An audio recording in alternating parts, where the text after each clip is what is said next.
الحمد لله رب العالمين، الصلاة والسلام على خاتم النبيين وعلى آله وصحبه أجمعين، أما بعد فأعوذ بالله من الشيطان الرجيم. بسم الله الرحمن الرحيم. قال الله تعالى في سورة المائدة: فبما نقضهم ميثاقهم لعناهم وجعلنا قلوبهم قاسية يحرفون الكلم عن مواضعه ونسوا حظا مما ذكروا به ولا تزال تطلع على خائنة منهم إلا قليلا منهم فاعف عنهم واصفح ان اللہ یحب المحسنین۔ ترجمہ: تو ان لوگوں کے عہد توڑ دینے کے سبب ہم نے ان پر لعنت کی اور ان کے دلوں کو سخت کر دیا۔ یہ لوگ کلمات کتاب کو اپنے مقامات سے بدل دیتے ہیں اور جن باتوں کی ان کو نصیحت کی گئی تھی ان کا بھی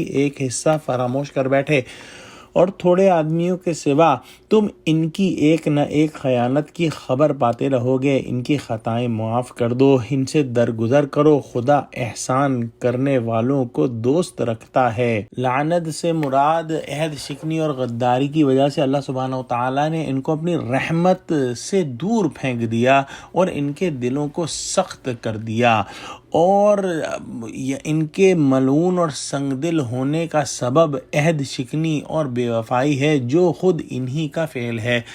اسباب پر مسبب کا مرتب کرنا چونکہ خدا ہی کا کام تھا، اس لحاظ سے جعلنا قلوبہم قاسیہ کی نسبت اسی کی طرف کی گئی۔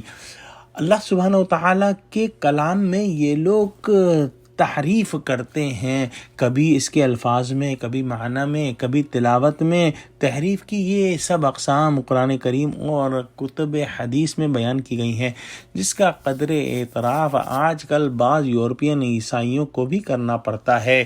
چاہیے تو یہی تھا کہ ان قیمتی نصیحتوں کو جو اللہ سبحانہ تعالیٰ نے ان کی کتابوں میں دی تھی، مثلا نبی آخری الزماں صلی اللہ علیہ وسلم کی آمد اور دوسرے جو ہے دینی احکام جو ان کو موجود تھے ان کی کتابوں میں، ان سے فائدہ اٹھانا چاہیے تھا، لیکن انہوں نے اپنی غفلتوں اور شرارتوں میں پھنس کر یہ تمام نصیحتیں بھول دیں، اور وہ حصہ جو حضور صلی اللہ علیہ وسلم کے بارے میں تھا اس کو تو گویا اپنی کتب سے خارج ہی کر دیا۔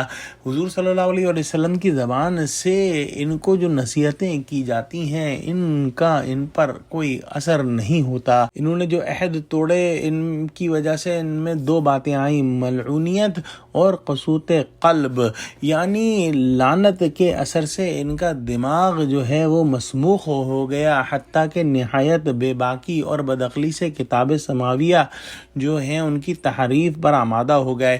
دوسری طرف جب عہد شکنی کی نحوست سے دل سخت ہو گئے تو قبول حق اور نصیحت سے متاثر ہونے کا مادہ نہ رہا۔ اس طرح علمی اور عملی دونوں قسم کی قوتیں ضائع کر بیٹھے۔ یہ لوگ دغا بازی اور خیانت میں جو اس وقت مظاہرہ کرتے تھے وہ سلسلہ آج تک جاری ہے اور آئندہ بھی جاری رہے گا۔ اس لیے ہمیشہ ان کی کسی نہ کسی دغا بازی اور مکر و فریب پر سے پردے اٹھتے رہیں گے۔ ان میں سے کچھ نیک بھی تھے، جیسے کہ عبداللہ بن سلام وغیرہ جو اسلام میں داخل ہو چکے۔ جب ان کی یہ عادت قدیمہ ہے تو پھر ان سے ہر وقت الجھنے اور ہر خیانت کا پردہ فاش کرنے کی ضرورت نہیں ہے۔ حضور صلی اللہ علیہ وسلم کو فرمایا گیا کہ ان کو چھوڑیے اور درگزر کیجیے اور ان کی برائی اور بد کا بدلہ عفو اور احسان سے دیجیے، شاید اسی سے کچھ متاثر ہوں۔ دعا کرتے ہیں کہ اللہ سبحانہ و تعالی ہم کو قرآن کا فہم عطا فرما اور ہم کو یہود کی مکاریوں اور فریبوں سے بچا اور ہمارے اندر ان جیسی بری عادتوں کو پیدا نہ ہونے دے۔ آمین۔ وآخر دعوانا الحمدللہ رب العالمین۔ السلام علیکم ورحمۃ اللہ وبرکاتہ۔